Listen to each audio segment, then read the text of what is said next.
when I became a parent, I feel like everything that was already scary became a little scarier for me, because I felt this immense responsibility to keep, not only just to keep my children safe, but to explain the world to them. And so I think of my superpower as using the tools as an early childhood educator, of translating really big concepts into really simple language that even young children can understand. We went through so many revisions because not only because we were seeing things that were still like not so much incorrect, but it was like it could be clearer, it could be simpler. It was really important to learn how to pay attention. Isabel, Jessica, and Megan, thank you so much for spending your time with us here on So Jannelle. I know you each are very busy, so thank you for making time. Well, you're welcome. Thank you for Our pleasure. Isabel, I guess the first question is to you.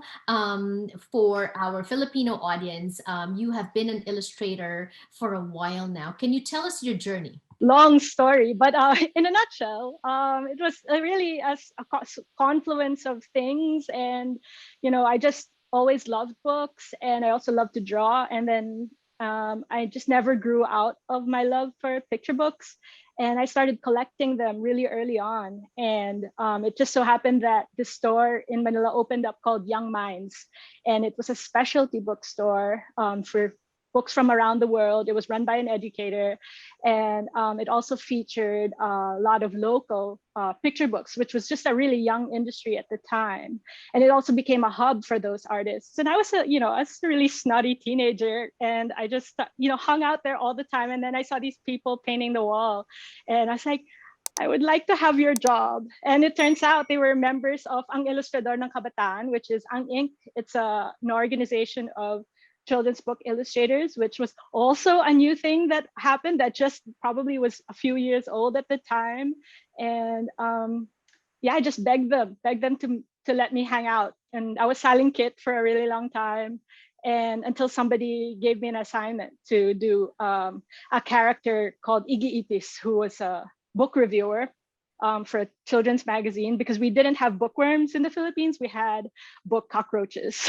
So that was kind of the character. And then from there, just, I started making books. And that journey has led you to Our Skin, which to me is a revolutionary book because it's bravely bringing to light topics that parents normally don't want to talk about, right? Grown-ups, not just parents. So let's talk about this because this is a very difficult topic to simplify. As a racial justice facilitator, a former preschool teacher, and as a Black woman, I know that racism harms me and it harms the people that I love. And in particular, it harms the children that I love. And that makes me really angry. And so I've committed my life's work to the work of ending racism and building a world of racial justice and racial equity.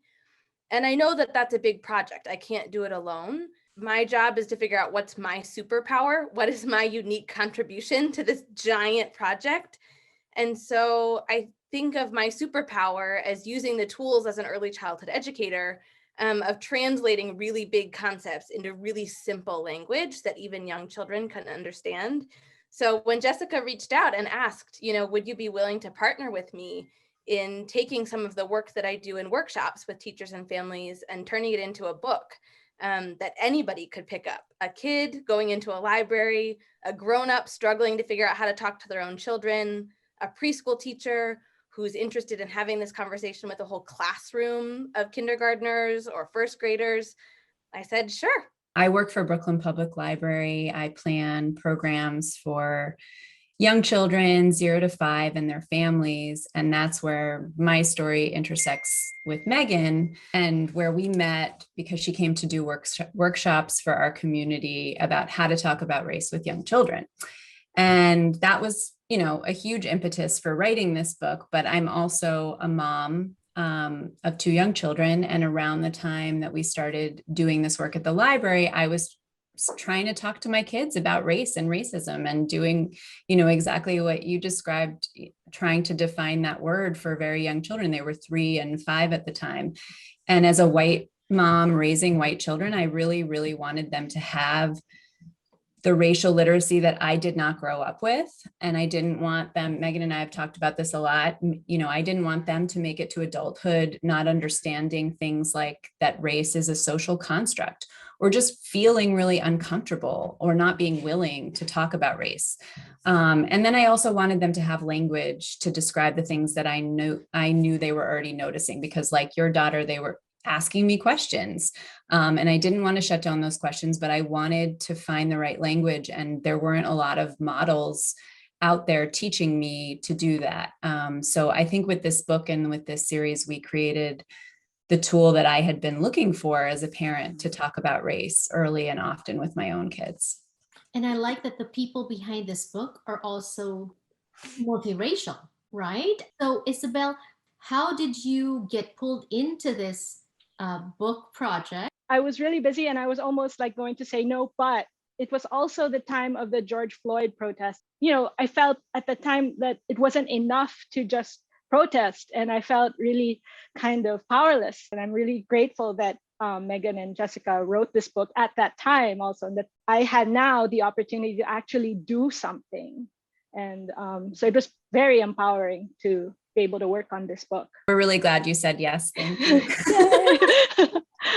How much of your Filipino upbringing were you able to infuse in your drawing? The most Filipino thing about it was most Filipinos, not all Filipinos, of course, are kind of like wear their emotions on their sleeves, and kind of so the emotiveness of the characters would probably be the most characteristic that I would say. And also I really felt that it was really important to get those the features and the facial reactions right and true, to get them all true, and also to make them varied, that every person had a character.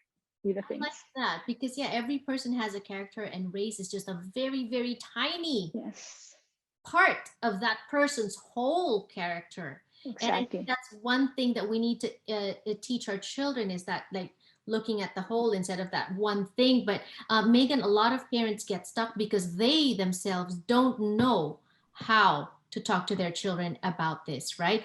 And that's what I like about the book, because a parent like myself can read it and educate myself too, not just on how to explain to my children, but just for my knowledge, because I didn't have to go through that, something like that, right? But was there an objective on your end? What was what do you want people to take away? What a good question. And I think you're spot on. I mean, so many of us already in this conversation have talked about when we got an invitation to this project, we said yes, because so many of us, exactly as you said, we want to do this. We know that it's important. We're willing to do it, and we struggle to know how. So that was really the gap we were seeking to fill with this book, was to provide some scaffolding, some support, some language to help parents and educators have this conversation, some ideas of some language, some beautiful illustrations as a launching point for specific conversations. So I think that was exactly the gap we were trying to fill with this book. That was our objective, was to say, we know there are hundreds and thousands, maybe even millions of parents and educators out there who are ready to do the work of parenting and educating for racial justice. And many of us struggle with how, because no one taught us how to do it. So our gap was hopefully one tool in our toolbox to equip us with that invitation to begin to engage in this process. We are seeing a lot of hate around us, and it's so sad. And anywhere I speak, on the show, on Clubhouse, with people, with families, I always wonder, like, that generation of how we were raised and how that probably isn't working. So as parents and educators, we have to change something for our children so that they grow up in a kinder, more inclusive, just an environment with more empathy, right? And so, but the question is, a lot of parents seem to be willing to do that now, but the question is, when do we start? I think that young children are really never too young to start this conversation. And, you know, we've even talked about how as a grown-up, you can practice having this conversation with an infant, because it's a hard conversation to have, and a baby won't necessarily have a lot of questions for you right away. So it's good to even practice, and we recommend reading this book with even with very young babies. But we know that, you know, from research that by 6 months old, children are already noticing skin color. They're already categorizing the people in their lives by skin color. And then by 3 years of age, they're assigning meaning to those categories. And what that means is they're coming up with their own conclusions about people with different skin colors. And those conclusions are often biased because that's the world we live in. We have a lot of biases in our world, in our media, unfair patterns in our society that they're noticing. So as grownups, if we don't disrupt those ideas, if we don't answer their questions, then those ideas just can kind of continue to build and grow. And I think it's sort of odd, you know, we talk to children about lots of really complicated things. We talk to them when they're really young about dinosaurs with like really long names and photosynthesis and all kinds of books now being written about STEM for babies. But race and skin color and things that are fair and unfair, these are things that children are noticing too. And we don't talk about it with them because for a lot of different reasons, but sometimes it's just because it's so hard to know where to begin. But when we don't talk about it, it sends this message to them that there's something taboo about talking about race, or there's something wrong with having a skin color that's different from their own. So early and often. And was there any learnings from each of you when you were going through the book? Jessica, you started the book, but I'm sure you probably learned something from Megan, something from Isabel. What were those learnings that added on to your experience when you were writing the book? We learn almost too much, like my brain explodes at the end of our writing sessions sometimes, and I just have to like go to sleep. I've learned so much from Isabel. I've learned so much from our editors and the team at Penguin. But I think, you know, so I don't really know where to begin with that question, but most recently, I feel like the biggest realization I've had is just like Megan was saying, how many people are out there who are actually ready and willing to have this conversation with their children, with their classes, with their library visitors, way, way more than I had originally thought. I kind of thought we'd have to sell the idea of this book a lot more than we have been having to do. And, you know, Megan said something to me the other day that really resonated for me. And that is that for parents, the stakes are really high. You know, these are their children. And I think as parents, we want to do the best thing for our kids. And I have learned that there are so many people out there that believe that this conversation is a really important part of parenting and one of the best things that they can do to build a better world for their children, for all children, you know, and all identities. You know, I think there have been so many different parents of so many different identities coming to us and saying like, you know, we value this tool that you've created because it's going to make the world better for our kids. And that's been a huge, you know, very happy surprise to me, how many people are saying things like that. What about you, Megan? Any specific learnings? One of my biggest learnings is the incredible importance and power of the illustrations. I mean, every time we would sit for hours and hours and hours on Zoom and on FaceTime, Jessica and I, trying to get the words exactly right. But it would not be an effective book without the illustrations. Like I almost feel like especially for really young children who can't yet read, they can open up that book by themselves and learn really important things about race and racism just from looking at the pictures. And I think that, yeah, I'm just blown away by, I feel like such a humble and grateful student of Isabel in the way that she's absolutely brilliant. it blows me away every time I see the sketches, and then from the sketches to go to the final product, to then when I, received a box of them in the mail and like actually opened it up and went through the book myself. The power of artists to make a change in the world. There it is. It's so beautiful. I am So beautiful. such a fan of Isabel and the work that you do as both an artist and as an activist in the world through your art. Thanks, Megan. You guys. And Isabel, you're learning when you were working on this project. I learned that the more you learn, the more you see. I mean, I feel like while we were working on this, I just saw more and more things that we could fix, and every pass that we would all, I mean, like Megan was just talking about how she and Jessica were, going through so many roughs of these words. But for the pictures also, with our editor and our art director, we went through so many revisions, because not only because we were seeing things that were still like not so much incorrect, but it was like it could be clearer, it could be simpler, and it was really important to learn how to pay attention, and so I have that sign too, pay attention, on my wall.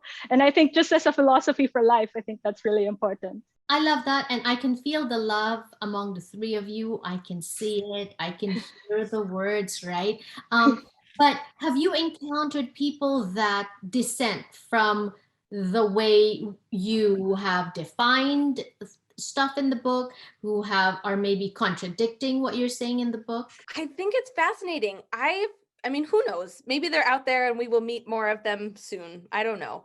But like Jessica was saying, by and large, the vast majority of people have responded very positively.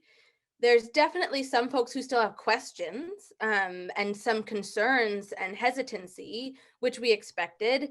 And then there's maybe like 2 or 3 Amazon reviews that are not great. But like overall, the response to the book has been incredibly positive.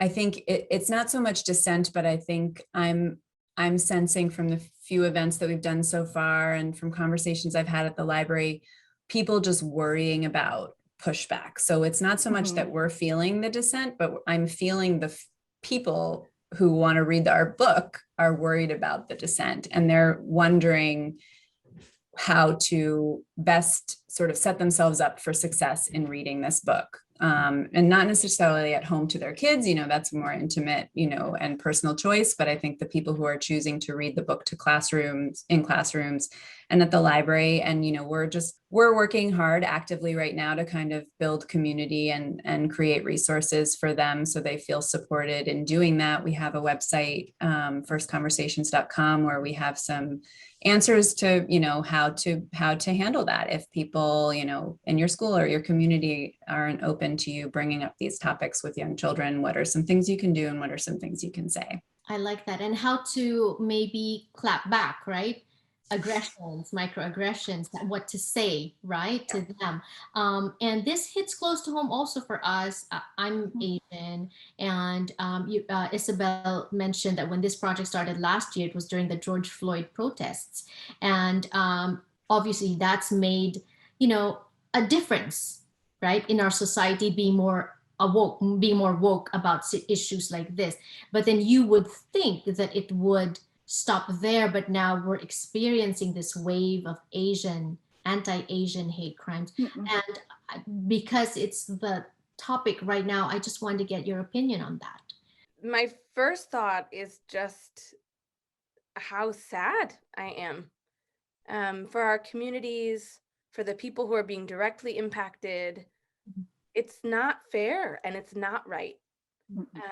And we collectively have a responsibility to mourn and to rage and to prevent it from ever happening again.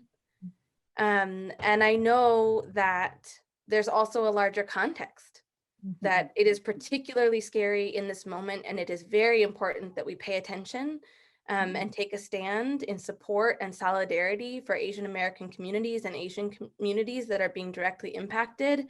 And we know that it didn't start last week, that there is a long history to this. And for those of us who feel like this is new and this is surprising, we have a responsibility to listen deeper and learn more about that history so that we can today and every day from today forward be better allies, better upstanders, to keep one another safe. One of the things that I got also from just covering this issue is that there's still some people who believe that it's not happening, who believe that we're overreacting. I've seen posts on social media saying there's no, like, Asian people, chill. We're not against you. Like, that's so painful and gaslighting, to have this very real thing that that is happening and that you're feeling be kind of denied. When I became a parent, I feel like everything that was already scary became a little scarier for me, because I felt this immense responsibility to keep, not only just to keep my children safe, but to explain the world to them, and the things that were beautiful about the world and also the things that are not. And I think when there's tragedy in the news, people we've seen recently are galvanized to discuss what's happening with young children. And that is great. And I'm glad that that is a conversation that is happening. But I think that, as we've been talking about, the work begins earlier and it should happen more regularly and it should happen on a regular day. And, this book is intentionally called A First Conversation, because it means that you should be talking about skin color and building, affirming diversity, celebrating diversity, talking about patterns of injustice and ways we can feel empowered to disrupt those patterns of injustice every day. With children, it's in play every day. It's in conversation. It's in, modeling. It's in reading books. And we don't have a lot of examples or models for, teaching us how to do that. And so that's why I think we all kind of come together in these moments of crisis to try and figure out how, but we would really like to support people in doing it often as part of their daily practice, because I think that will make a huge difference in the world. It's been really disheartening, but at the same time, I can only fight it the only way I know how. And it's just using, my creativity to actually put out more messages, put out more drawings, and kind of try to reach more people with messages of love and more positivity rather than this hateful stuff. I think the more people, I'm such a globalist that ever since I was a small child, the more people I know from a different country or learning about a show from a different country or reading a book from a different country, that's just making you a bigger person, because you're learning about experiences that are not your own or that are new to you, right? So I feel like we just need to get more people into that, just kind of reach out of your comfort zone. Even if it's uncomfortable and even if you're scared. So I like that. So first conversations, and this is what you're doing exactly, right, Isabel? That's what you said. And this is what this book is doing. Our Skin, being the bigger person, trying to learn more. So trying to appreciate more. So, so your understanding of the world is widened. It's not just, narrow. And I think I said it earlier before we started recording, how the book, I think, will mean different things to different people, even in different phases of their life. And I think it's something, like I said, if I read it to my daughter, who's 5, she'll pick something up. But then if I read it to her again next year, or when she reads it again when she's 8 or 10, she'll gain more and more until she fully grasps the idea. If people were to, let's say, forget about the book or are unable to get their hands on the book, what would be the one thing that you want them to remember? I would want them to know that young children are already thinking about race and already noticing racism and may already be experiencing it. So even if they don't bring it up, it's still important to introduce it and not just wait until they bring it up later. If you want to make a difference in the world, but you are feeling scared or alone or like you don't know how, try to remember that there are lots of other people out there just like you, and your first step is to find them. And we're lucky that we have the internet, and libraries and communities, schools. So reach out and find your people, because there is a way and you're not alone. The spreads that really matters to me, that I've gotten a lot of reactions from kids, is the one where the scene the librarian tells the Black kid to shh, and then all the other kids were like, yeah, making noise. And they know when something's unfair. And so try to put yourself into those other people's shoes and think about how that feels for you, and you probably don't like it. And so maybe you should do something about that action. And that's what you ladies are doing, like changing the world, one conversation, one first conversation at a time, right? What's on the horizon for you? It's a series. It's the First Conversation series. So on July 13th, our next book comes out, and that is Being You, a First Conversation About Gender. After that, which will be in February of 2022, is Yes, No, a First Conversation About Consent, which Isabel is also illustrating. And then finally, we're working on Everybody, which is a first conversation about bodies and body positivity and fat positivity and body liberation. And so that'll also be coming out in February. And then, we would love to hear from people about what they would like us to write about next. Yeah, in June, I'm launching a new graphic novel, which I both wrote and illustrated. And I'm really excited about it. It's about these kids from Queens, where I live. So one kid is Filipino Chinese, and they're all American because they live in New York. Filipino Chinese. Yeah, me too. So, but it's really subtle. It's not so much about their, racial identity. It's just kind of that's what they are. She loves bao buns, but it's just the setting. It's a romp. Really, they meet a giant squid and they go on adventures. And yeah, and after that, I have a Lola story that I'm doing, written by Sophia Lee, and so that comes out next year. So it's about her memories and holding on because her Lola has dementia. It's really dark, but also really sweet. Right. So it's about home. So please promise me that when you guys, Jessica, Megan, are ready, Isabel, to launch your next books, that you come and stop here. We need to have that conversation too about gender. You're right about consent. I'm teaching my daughter that. And also the bodies, our bodies, right? So please come back on the show, because we learned a lot. I learned a lot from this. Thank you, and more power to each of you. Yeah, Thank you so much. This was wonderful. Thank you.